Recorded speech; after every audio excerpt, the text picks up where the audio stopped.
pessoal, tudo bom com vocês? Começando mais um projeto aqui do CREA Alerta, dando continuidade ao quê? Nossa querida, amada e mais esperada, nossa rede de apoio aos vestibulandos. E esse quadro hoje vai ser sobre o quê? Sobre o Guia das Profissões. Onde a gente vai dar assim um norte para você ainda que não tem dúvida para onde vai, se é para esquerda, se é para direita. Ai meu Deus, eu sou dessa parte, não, eu sou dessa aqui. Não, vou fazer medicina, não vou fazer direito. A gente está aqui para te ajudar neste momento. E quem está conosco hoje é a Raquel, que sempre esteve conosco, nos ajudando nesse caminho de vestibular, nessa loucura. Ela sempre esteve junto com o Elton, nos ajudando, dando força. E hoje é para você que se interessa pela área da medicina, assim como eu. Ela vai estar aqui nos ajudando. Se apresenta aí, Raquel. Paz Senhor, pessoal. Para mim é uma honra estar aqui com vocês. Muito obrigada pela confiança e pelo convite. Bom, meu nome é Raquel, tenho 21 anos. Eu nasci e eu cresci num lar cristão. Eu congrego aqui na sede do Belém e eu faço medicina aqui na Universidade em Morumbi da Moca. Eu estou no segundo ano, no terceiro semestre. E, bom, acho que é isso. Muito bom, muito bom. E já vamos começar com as perguntinhas. Primeira perguntinha, Raquel. Por Hum. quais motivos, os principais, que você escolheu o curso da medicina? Desde pequena eu gostava muito de ciências. E eu falava de ser médica quando eu crescesse, como qualquer criança fala de alguma profissão. Quando eu era criança, a gente descobriu que eu tinha muitas alergias, inclusive a vitamina C, assim, e eu ficava muito doente quando começava o inverno. A minha mãe, ela tinha medo de me dar qualquer medicamento por febre, ela me levava para o hospital, por virose, por gripe, por qualquer coisa, que ela tinha medo de me dar alguma reação. E eu achava incrível como os médicos, eles faziam perguntas, eles pediam exames, e eles descobriam o que estava acontecendo dentro do meu corpo. Conforme eu fui crescendo, meu gosto pelos estudos das doenças também foi.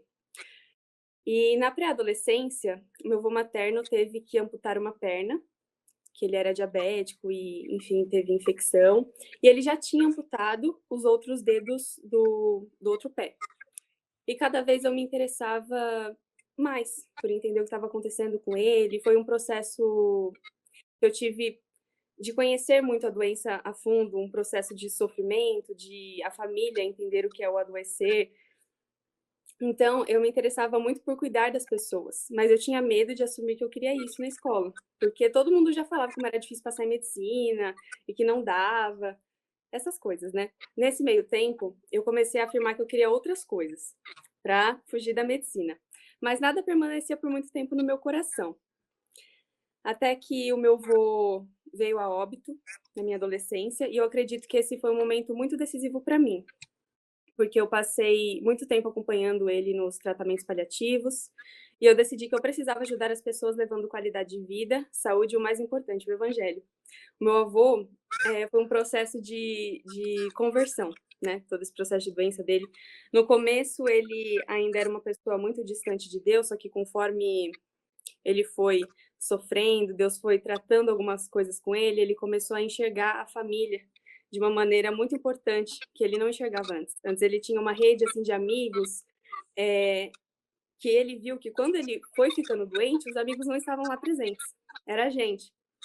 E às vezes ele tinha uma hesitação quanto ao evangelho, mas aí a gente foi pregando, a gente foi falando do amor de Deus, e os 3 últimos meses dele foram os melhores que nós tivemos com ele. Ele foi abrindo o coração dele, ele tinha um coração muito amoroso, mas era muito duro em relação ao evangelho. Então, eu acho que esse foi o momento mais decisivo na minha vida.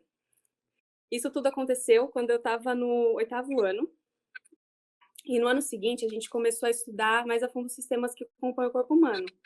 E eu estava maravilhada com a área de neurologia, porque pensar em um mesmo substrato anatômico e orgânico que contém as nossas memórias, emoções, raciocínio e comportamentos é realmente fascinante. No meu último ano, o meu segundo ano de cursinho, eu tive um agravo de um problema de saúde. E eu achava que eu estava no meu limite. Eu comecei a me questionar até que ponto valia a pena sacrificar a minha saúde em prol de passar em um vestibular específico. Mas Jesus, como sempre, faz da melhor maneira e depois nós entendemos. Eu passei por 2 procedimentos cirúrgicos no coração e Deus tem chamado a minha atenção para a área de cardiologia. Desde pequena, as criações de Deus me fascinam muito. E a que mais mexe comigo é o corpo humano, pois nós somos o templo do Espírito Santo. E poder tocar e ver um coração dentro de um corpo vivo, de ver esse mecanismo lindo trabalhando em sua função para o qual Deus o designou, me deixa encantada e extasiada perante a grandeza do nosso Deus. Ai, que lindo. Muito bom, muito bom. Ai, muito lindo. Yas, e você? Meu Deus! Bom, pra mim, quais motivos que eu me interesso pela medicina? Sim. Eu acho que também tem muito a ver, assim, com o meu processo de idas ao hospital. Também quando eu tinha 10 para 11 anos, assim, eu Uhum. sofri um acidente e eu tive uma infecção na minha perna. E os medicamentos, tipo, eu ia pro hospital, aí não tava dando efeito, Uhum. e a infecção começou a subir pela minha perna. E os médicos temiam que se a infecção subisse, espalharia pelos outros órgãos. E aí eles até cogitaram amputar a minha perna, então foi um processo assim bem, bem doloroso também. Sim. E desde pequena também, às vezes eu tinha alguns problemas também de saúde, e eu ia ao hospital, e eu sempre gostava.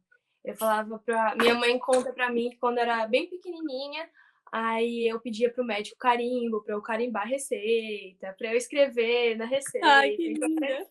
era sempre assim. E também nesses processos meu indo para o hospital, então sempre fui me interessando assim por ajudar o outro e de uma forma tão assim que às vezes a gente pensa que a ciência não pode se unir ao mundo cristão, né? E às vezes a gente vê como Deus usa a capacidade e a inteligência humana para curar, não somente às vezes a gente pode fazer uma oração e vai curar também espiritualmente, mas nessa parte que pode curar fisicamente as pessoas. Então, acho que é um ponto que me fez assim, me interessar e arder por essa área. Bom, vamos agora para a segunda pergunta. E agora, até eu estou muito curiosa para saber. Quais foram as suas principais e primeiras impressões ao entrar na faculdade? Eu acho que as minhas primeiras impressões ao entrar na faculdade foram negativas, porque eu estava ainda muito sensibilizada com todo o processo que eu estava vivendo, então o meu emocional ainda estava muito abalado. Eu acho que eu via muito um desafio, eu me questionava muito se eu estava pronta, e sinceramente nós nunca vamos estar 100% prontos, né? E a partir disso, eu vejo o agir de Deus em minha vida, porque não é pela minha capacidade, é Deus que me faz apta a cada dia. Eu tinha medo se eu ia conseguir alcançar as minhas expectativas e as expectativas dos outros sobre mim. As minhas, porque a gente tem um sonho de ser uma médica boa, de atender bem, de ter um tal desenvolvimento na área. Então, eu acho que eu tinha muito, assim, medo. Nossa, agora está começando. Se eu não conseguir, eu não sou boa. Se não for agora na minha vida que eu vou conseguir me tornar a médica que eu quero, eu nunca mais vou conseguir me tornar. Então, eu tinha um pouco disso na minha cabeça. E a expectativa dos outros, porque é todo um sofrimento. A família sofre junto para você passar no vestibular, as pessoas sabem que você tem que abdicar de tempo, você se sacrifica, você encara, fala, não, eu vou prestar. E eu acho que quando você entra na faculdade, tá todo mundo assim, muito feliz, você também tá muito feliz, eu passei, aí começa, e você fica, meu Deus, vai começar. E agora? E se eu não der conta do recado? As pessoas têm uma expectativa de que eu, eu consiga lidar com certas situações, mas eu ainda vou aprender a lidar com elas. Então, era um sentimento, assim, muito de angústia dentro de mim, no sentido de eu me questionar o tempo todo. Outra coisa que eu via também é competição, porque gente, a minha faculdade, ela é um método PBL. O que que é isso? Ela é baseada em você aprender em grupo. Então, toda semana a gente abre um tópico, por exemplo, icterícia neonatal. A gente abriu. Aí a gente formula questões sobre isso, sobre o caso que a gente recebeu. E na outra semana, a gente vai trazer, por exemplo, quais são as características da icterícia fisiológica? Qual a diferença para a patológica? Caracterize, descreva coisas assim da matéria que você tem que estudar muito no meio dessa uma semana, desculpa, durante essa uma semana, e você tem que apresentar na outra aula. Eu sou uma pessoa que eu não vou lutar para falar na sala. Eu sou do tipo assim que analisa o ambiente, fica de olho e fala o mínimo possível, mas fala para, assim, ganhar ponto. Então, a minha preocupação nessa uma semana, que questão que eu vou falar? No que eu tô sentindo mais segurança? Aí eu separo uma frase que na minha cabeça está ótima e eu treino muito para falar ela, só para fazer ali uma média. Só que às vezes você tenta falar e tenta uma abertura e eu não vou assim me impondo com a voz alta, sabe? Eu vou baixinho. Então, se eu começo a falar e ninguém escuta e vem outra pessoa falando por cima, eu não tento de novo. Então, eu sinto que é um pouco disso, de competição para falar, um ambiente às vezes que é agressivo nessa área, sabe? Porque eu sou mais quietinha, eu sou mais introvertida lá. E aí, Uhum. se eu não me imponho, é como se as pessoas vão passando por cima, entende? Então, acho que Uhum. é um pouco dessa competição para falar. E eu senti muito, assim, um choque para mim. Eu imaginava que eu iria encontrar mais pessoas cristãs e eu vi um ambiente muito cético, sem muitos espaços para fé. E aí eu lembrei de uma frase aqui quando eu estava fazendo o roteiro, que o primeiro gole do copo das ciências naturais te tornará um ateu, mas no fundo do copo Deus está esperando por ti. Essa frase é de Werner Heisenberg e deveria ser justamente o contrário, né? Pois foi Deus quem formou o corpo humano, quem fez as nossas estruturas. Ele nos formou e ele nos conhece melhor do que nós mesmos. Aí eu lembrei de Salmo 139:13, na tradução NVI. Tu criaste o íntimo do meu ser e me teceste no ventre de minha mãe. E eu esperava, assim, que na medicina as pessoas fossem encantadas pela vida, quisessem lutar a todo custo pela vida e aprender sobre Deus, sabe? Ter um espaço para a fé. Mas muitas vezes não é isso que nós vemos. A gente vê, às vezes, muitas pautas liberais para o aborto, para o uso de drogas, para a eutanásia.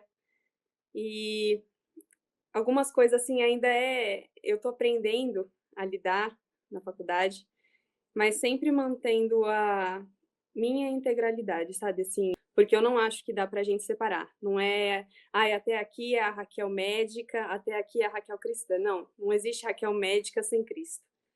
Então, quando eu penso assim, ai, quem é você, Raquel médica? Como é o seu raciocínio clínico, o meu raciocínio clínico, a minha anamnese, o meu exame físico é pautado em Jesus, né? Quando eu olho para uma pessoa, eu sorrio na rua, em qualquer lugar eu dou bom dia, ou converso alguma coisa, eu penso na maneira que eu gostaria de ser tratada e que Jesus me trata, com amor, com doçura, com empatia. Então eu não acho que tem como a gente separar, sabe? Tipo, ai, até aqui é a minha parte intelectual, até aqui é o meu racional, e a minha fé não faz parte do racional. Porque se a gente for estudar a fundo a biologia, a física e a química, nós vemos que na razão há evidências de Cristo, de Deus e da nossa fé. Inclusive, acho que já vai entrar no nosso terceiro ponto, que vai casar assim um pouco com o que você estava falando, que quais foram os melhores e os mais desafiadores pontos para você nesse percurso até agora. Uhum. Bom, os melhores foram da faculdade de ser PBL. Eu acho que foi um desafio, um grande surto no começo, para entender como funcionava, como fazer, como estudar, como me preparar para as aulas, mas é um desafio que tem me feito bem, que é um ponto positivo para mim. Ele me coloca em confronto comigo mesma, me tira da minha zona de conforto para eu me comunicar melhor, para eu conseguir estudar de forma mais ativa, mais eficaz, e não só naquele passivo, sabe? Aquele estudo passivo, é um estudo ativo de escrever, não só ficar lendo, fazer questões, fazer resumo, montar às vezes um esquema, preparar como que eu entendi, para como que eu vou passar aquela informação. E uma coisa que eu gosto bastante também na faculdade é as simulações. A gente tem simulação com ator, então, às vezes, casando junto com o que a gente tem nessa matéria. Esse semestre, eu fiquei encantada com o neonatal. E na simulação a gente estava tendo neonatal e eu lembro que, nossa, eu me preparei muito, gente, para falar de amamentação. Que eu queria falar na consulta sobre amamentação, maneira certa de amamentar, período e tal, forma tudo certinho. Gente, eu tava feliz da vida, eu falei pra minha mãe, mãe, escuta aqui, vê se tá certo. E eu ficava treinando com ela. No dia da simulação, me aparece um homem, gente, com a boneca. Era uma boneca que a gente não ia treinar com a criança, assim, né? Ainda estamos no segundo ano. Gente, na hora eu falei, como que eu vou como que eu vou explicar pra ele como ele posicionar o bebê? E aí eu tive que ter um jogo de cintura ali, que eu não tava esperando, mas que graças a Deus eu fui dando graça e consegui, assim, desenvolver na medida do possível, que o meu nervosismo também permitiu durante a entrevista. Mas eu vejo que foi uma coisa que me gera muito crescimento, né? Então tem, assim, junto com os pontos positivos, eu vejo esses desafios. Uma coisa muito legal também é que a gente vai para a UBS toda semana. Então, a gente tem sempre ali a oportunidade de estar na prática, de estar aferindo uma pressão, fazendo destro, que é aquele teste de glicemia, acompanhar a consulta dos médicos, fono, psicólogo. Tem da dentista, eu ainda não consegui ficar no consultório com ela, mas eu vou pedir para ficar uma semana dessas. E é uma coisa assim que promove muito crescimento e aprendizado. A gente vê na prática tanto o tipo de profissional que a gente quer ser e o tipo de profissional que a gente não quer ser, né? As condutas que a gente vê que são legais, que visam o melhor paciente, algumas que às vezes não são tão condizentes com o que seria na conduta médica ideal, na, na teoria, né? E a gente vê, então, essas diferenças e já pensa, poxa, isso aqui eu vou levar para minha vida no bom sentido de vou fazer também, e algumas coisas de eu não vou fazer isso, com base na reação também que você vê do paciente, né? Acho que tem uma aqui que tem uma pergunta, acho que é a 4 ou a 5, que eu vou comentar um pouquinho disso de um dia que eu estava lá na UBS, vi uma situação e mexeu bastante comigo. E essa pergunta, às vezes, assim, causa um pouco de dúvida, né? Porque às vezes a gente pode pensar, ah, terminei a faculdade, e agora? Eu tenho que fazer o quê? Eu vou ter que enviar o meu currículo? Eu vou ter que fazer o quê para começar a atuar como médica? Você pode falar como funciona, assim, o mercado de trabalho para essa área da medicina? Olha, eu vou falar um pouquinho do que eu sei, tá bom? A faculdade funciona assim: os 2 primeiros anos são um ciclo básico. A gente vê ética, a gente vê bioquímica, anamnese, fisiologia, morfologia.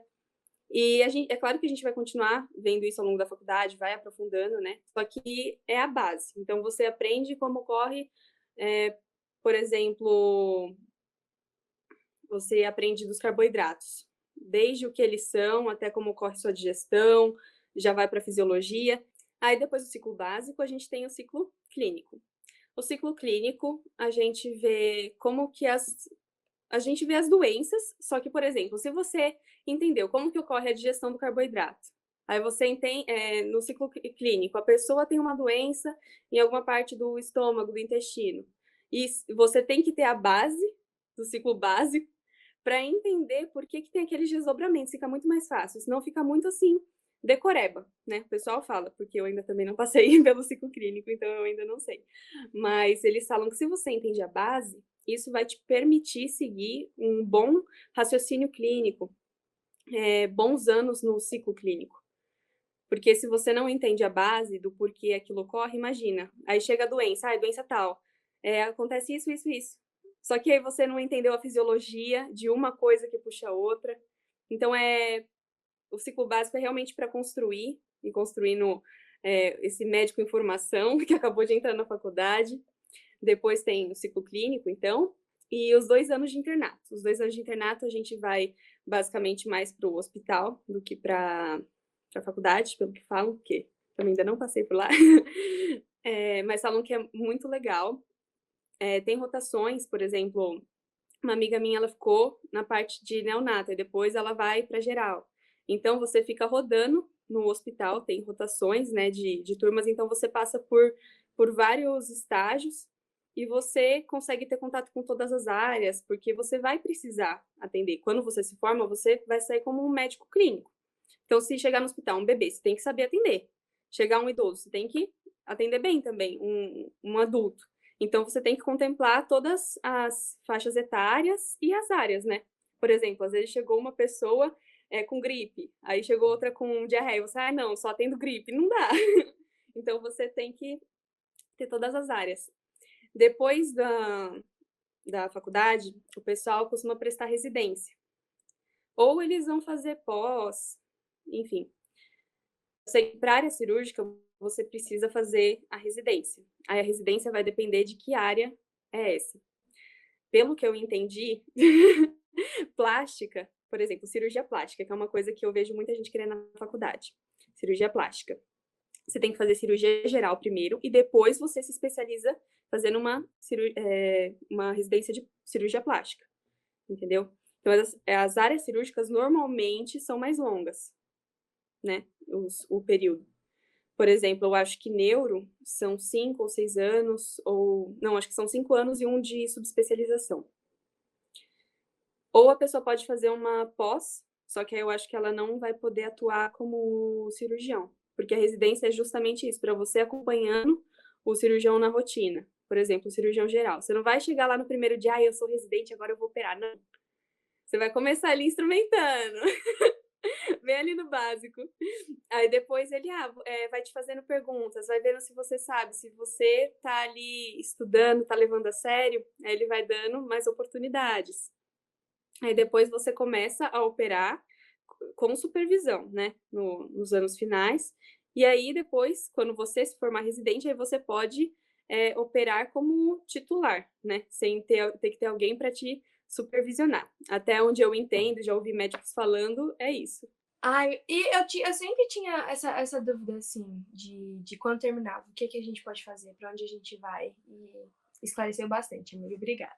Ai, Agora pra nossa quinta pergunta, e você tem alguma experiência pessoal e com a profissão que te marcou? Como você já tinha falado algumas, mas tem mais alguma outra que te marcou, assim? Conta pra gente. olha, o primeiro dia que eu fui acompanhar uma consulta na UBS, eu estava com a fono. Aí, chegou uma mãe com um menininho e ela estava falando sobre a mãe estava falando sobre como Deus preparou ela para receber o diagnóstico de autismo do filho dela. E a fono, eu, tipo assim, estava à mesa e eu estava atrás, né, olhando tudo aquilo e eu tinha que ficar calada, eu estava com máscara e estava anotando as informações e tal. E eu senti de uma maneira, assim, sabe, um desprezo, quando a mãe começou a falar: "Nossa, e eu estava com medo de levar ele no neuro no dia seguinte", que ela tinha consulta com o neurologista no dia seguinte, e falando: "Olha, eu estava pesquisando tudo aquilo que você tinha conversado comigo, dele ter retardo na fala, e os aspectos do caso", e a mãe falando que começou a pesquisar e Deus começou a preparar ela, pra receber aquele diagnóstico, porque ela não estava aceitando. Aí ela começou à noite a meditar, a pesquisar no Google, né, no Google. Então acho que quando ela falou isso, a fono ela tipo: "Ai, você pesquisou no Google?". Mas é muitas vezes a ferramenta que a maioria das pessoas tem acesso para ter alguma noção do que está acontecendo, né. Às vezes os profissionais de saúde não passam com clareza, não explicam, eles só falam: "Ó, tá acontecendo isso e ponto". Não explicam para a pessoa, não dão abertura. E depois, no dia seguinte, ela foi no neuro, ele falou com ela, ele explicou, e ela: "Tudo bem, doutor, eu entendi e Deus tinha falado ontem comigo sobre isso, sobre o diagnóstico do meu filho". E ela falou assim isso querendo chorar e a fono, "Tá bom, Deus falou, e aí?". E tipo assim, e a cura? E o próximo passo de vocês? E nisso eu estava segurando as lágrimas com uma máscara, e mexeu muito comigo, de ver como as pessoas às vezes são tratadas, né. Com tanta frieza, com falta de empatia, com falta de saber o que é o sofrimento, o adoecer, né, porque muitas vezes as pessoas acham que é só a doença, mas é mais do que a doença. É o fato de você estar adoecendo, sair daquele plano que você tá bem e as coisas começarem a ficar mal, sabe, como se fosse uma coisa muito psicológica que vai aumentando, englobando. Então eu via isso naquela mãe relatando sobre o filho dela, e a fono tendo um descaso. Tá bom, Deus falou com você. E qual é o próximo passo? Porque muitas vezes a gente é deparado com perguntas como: mas se Deus é bom, por que ele permite a morte? Se Deus é bom, por que ele permite a doença? E as pessoas não entendem que Deus não é o causador dos males, mas ele é o solucionador, sabe? O sol nasce para o justo e para o injusto. A chuva cai sobre o justo e o injusto. Até a questão que eu passei do coração que eu tive que passar pela cirurgia. As pessoas às vezes me falavam assim, eu tô orando para Deus te curar, e amém, eu ficava muito feliz com aquilo. Tipo, eu tô recebendo o seu amor, você tá orando por mim. Mas eu fui entendendo que eu precisava passar por esse processo para estar preparada para as coisas que eu tô vivendo hoje. Porque Deus me ensinou muito, eu precisava desse amadurecimento, eu precisava dessa experiência com Deus, sabe? E às vezes as pessoas olham para mim e falam com uma carga tão negativa, e eu vejo que Deus foi o solucionador de tudo isso. Ele não causou isso em mim porque ele queria me ver sofrer no deserto, padecer, sabe? Ele não queria acabar com a minha fé, como algumas pessoas às vezes, tipo, nossa, mas está acontecendo tudo isso e você continua crendo em Deus? E sim, eu continuo crendo em Deus porque Deus, ele supre todas as nossas necessidades. É, amiga, é verdade. E eu escuto bastante, assim, como não tem a vivência, assim, como você já tá tendo na faculdade, mas a gente vê muito, assim, através da mídia, casos de médicos, tipo, sem casos não humanizados, sabe? Tipo, que não Sim, tem essa empatia sabe, se colocar no lugar do paciente e às vezes, talvez pela frieza e pela dureza, assim, mas tá bom, Deus, e depois? É como você estava falando, e eu acho que nós, como cristãs e como o pessoal que está estudando a gente, que também talvez queira fazer medicina ou já está fazendo, como você, nós como cristãos, acho que além desse amor assim pela área, às vezes a gente tem esse sentimento de empatia, né? Porque Deus coloca no nosso coração o amor ao próximo. E eu acho que isso também é um diferencial, porque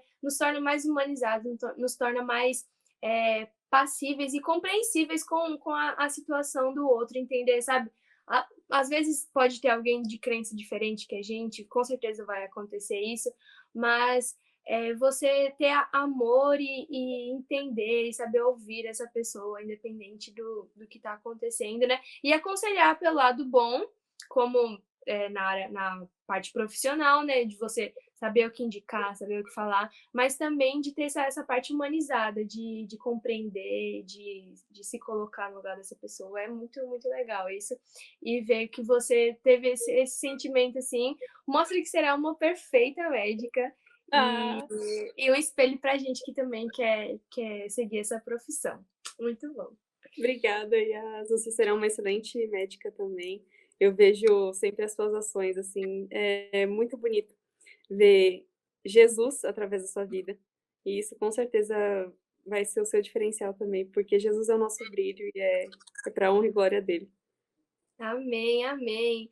E infelizmente agora nós vamos para nossa última pergunta para finalizar o nosso quadro, que é uma dica sua especial para quem ainda está em dúvida se vai para a área de medicina ou não. Qual dica você daria para dar um norte para essa pessoa? A minha maior dica é entregue os seus sonhos nas mãos de Deus e pergunte a Ele. Ore ao Senhor, pergunte o que Deus espera de você, o que Deus quer fazer com a sua vida e através da sua vida, os planos que Ele tem para a sua vida. Eu lembro que quando eu tinha muito medo de assumir, eu comecei a orar ao Senhor para que o Senhor tirasse aquela dúvida do meu coração, porque eu até pensava em outras áreas, mas eu sempre pensei a medicina de uma maneira especial. Eu nunca me vi sendo feliz e realizada em outra área que não fosse aquela. Então, a bênção do Senhor, ela não acrescenta dores, ela nos traz paz. Quando eu decidi, eu senti paz no meu coração. É claro que depois teve as provas do vestibular, e aí veio aquela ansiedade, meu Deus, será que eu vou passar? Será que eu vou passar? Mas a gente tem que confiar em Deus e a gente tem que entregar de verdade nas mãos de Deus, sabe? Não adianta a gente também orar, tipo, ai, Senhor, que seja feita a tua vontade, mas você no seu coração já escolheu o que você quer, já escolheu a sua vontade, né? Eu lembro que eu orava em relação a um determinado vestibular, eu falava, Senhor, que seja feita a tua vontade. Mas no meu coração, eu queria ficar no cursinho até eu passar naquela prova. E aí eu fui entendendo que não é onde eu queria, mas era onde o Senhor queria e Ele tinha para mim. Então, quando eu falei assim, Senhor, tá nas tuas mãos. Se não for, tira do meu coração. O Senhor foi tirando e Ele foi colocando algo muito melhor no meu coração. Para cada um de nós, Deus tem um propósito, Deus tem uma maneira de trabalhar. Então, se você orar ao Senhor pedindo para que Ele fale ao seu coração, para que Ele coloque no seu coração ou tire do seu coração aquilo que não provém dele, Ele assim vai fazer.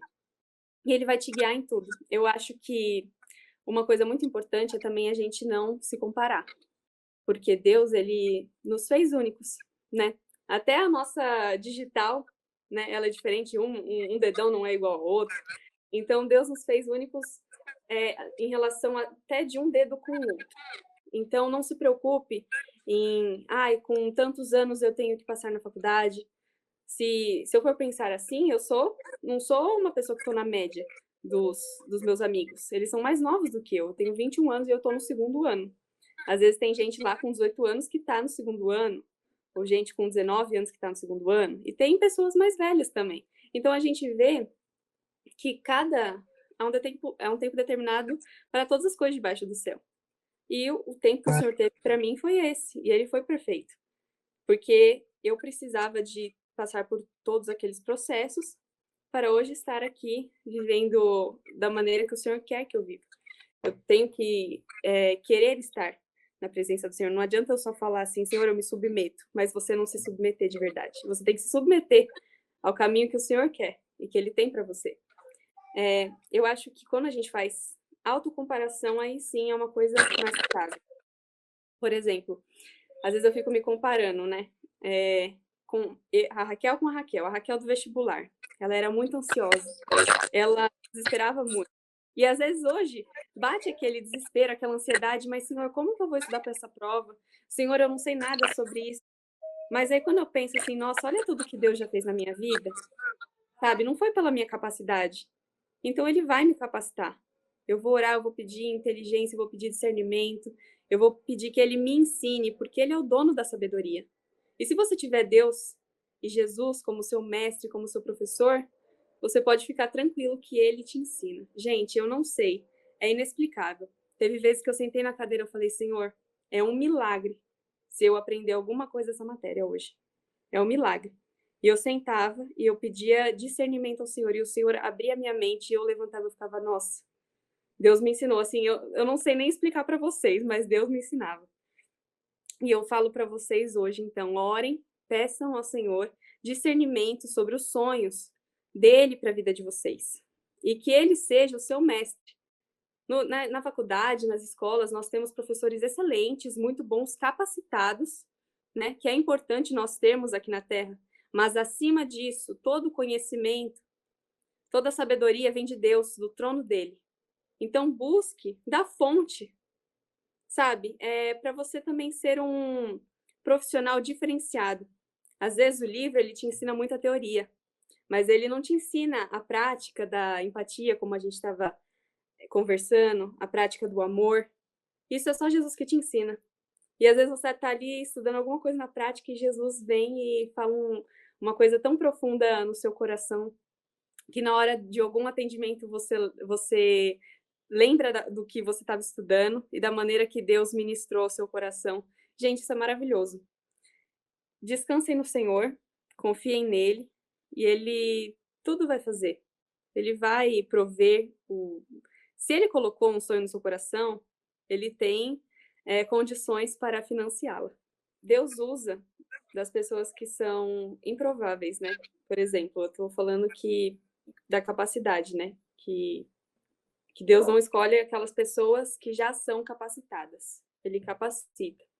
Por exemplo, seria muito fácil se eu fosse capacitada pela minha própria inteligência, pela minha própria capacidade, e eu conseguisse fazer as coisas, talvez eu ia me gloriar em mim, né? Falar, poxa, eu consegui, porque eu sou inteligente, por conta disso e por conta daquilo. E Deus pega e nos capacita. Por exemplo, Moisés, ele tinha dificuldade de fala, mas Deus escolheu ele para falar. Seria muito mais fácil ele Deus escolher uma pessoa eloquente para falar, uma pessoa que tem domínio sobre as palavras, uma pessoa que não fica nervosa, uma pessoa que não se atrapalha com as palavras. Mas não, Deus escolheu Moisés e foi capacitando Moisés a cada dia. E é assim que ele faz conosco. Às vezes a gente coloca uma expectativa muito alta em cima de nós. Eu digo isso por mim, às vezes eu me cobro muito. Por exemplo, ai, nossa, eu não sei isso, eu não sei aquilo, e eu começo a pensar assim: se depender de mim, eu não vou ser uma boa médica. Eu me esforço, mas eu não tenho todos os conhecimentos na minha cabeça. E eu acho que isso é uma coisa muito forte quando a gente entra na medicina, que a gente acha, a gente tem que saber tudo. A gente olha o livro e fala, meu Deus, se eu não decorar esse livro, se eu não souber tudo, cada linha desse livro, a pessoa vai morrer, porque você está cuidando de vidas. Então é uma coisa muito forte quando você entra, que você tem que lidar emocionalmente. Porque você tem que estudar, você tem que se dedicar. E eu não tô falando para vocês não fazerem isso, pelo contrário, tô falando para vocês fazerem e pedirem a graça e a capacidade de Deus. E para também que vocês consigam lidar com o estudo que vocês adquiriram no consultório, na parte prática, porque muitas vezes a gente, no comecinho, eu lembro que eu ficava muito nervosa, a médica perguntava assim, o meu nome como estagiária, e aí eu ficava paralisada. Então, a gente vai adquirindo, o Senhor vai nos dando essa forma de lidar. Por exemplo, na última vez que eu fui na UBS, eu fiquei com uma médica que ela, no meio da consulta, ela perguntou: você já viu isso na faculdade? Você quer tentar fazer tal procedimento? E aí eu falei, eu quero, eu fui tentando, eu falei que a gente já viu. E aí você consegue desenvolver. Agora, no começo, às vezes você fica muito assim, travado, e tem essa pressão do saber tudo, porque você está lidando com uma vida. Se você não souber, se você der uma conduta equivocada, até que ponto, sabe, vai afetar aquela vida? Será que vai chegar a óbito? Qual o desdobramento disso? Porque é o impacto, a pessoa ela tá confiando em você, né? E às vezes eu não tinha essa confiança em mim, assim, de, poxa, eu li tal informação, tá bom. E, ai meu Deus, e agora? Como que eu vou passar isso para a pessoa? A pessoa me perguntou, eu li isso, mas eu tô com receio de falar. E Deus vai quebrando isso, sabe? Porque ele vai ensinando e as coisas que ele coloca no nosso coração, nos mostra que nós aprendemos e que ele nos ensinou, a gente vai conseguindo desenvolver no consultório, a gente consegue passar disso com um passe, sabe? Porque se a gente ficar muito na nossa capacidade de, meu Deus, eu não sei o livro inteiro, eu não sei cada palavra, cada linha daquele livro, a gente vai entrando num burnout, né? Que é aquele cansaço excessivo, aquela cobrança excessiva, e passa a ser um fardo, né? E quando a gente lança sobre Jesus o nosso fardo, nosso peso, Jesus está pesado, Jesus carrega, Jesus nos levanta, pega e ele nos ensina, ele caminha conosco. Então, o meu conselho para vocês é orar ao Senhor, né? Pedir discernimento do que ele tem para a sua vida. E, independente da sua área, se você não for seguir na medicina, se não for isso que o Senhor tem para você, amém. Mas peça para que ele carregue o fardo com você e que ele te ensine todos os dias, independente da sua área. Amém, amém. Muito bom, gente, muito bom. Raquel, muito obrigada por aceitar o nosso convite, por expor experiências suas durante esses anos, não somente dentro da faculdade, mas também o antes, o pré, do que te levou a cursar, os seus motivos. É muito, muito bom ouvir tudo isso. E, pessoal, talvez, não sei se você quer fazer medicina, ou talvez você conheça alguém que queira muito fazer medicina. Encaminhe esse vídeo para essa pessoa. Tenho certeza que vai ajudar bastante. Nós continuaremos também com essa série de vídeos esclarecendo e trazendo curiosidades sobre outras profissões também. Então, fique ligadinho. porque nós temos muitos conteúdos ainda preparados para todos vocês, inclusive nossa rede de apoio aos vestibulandos, que vem com tudo nesse 2023.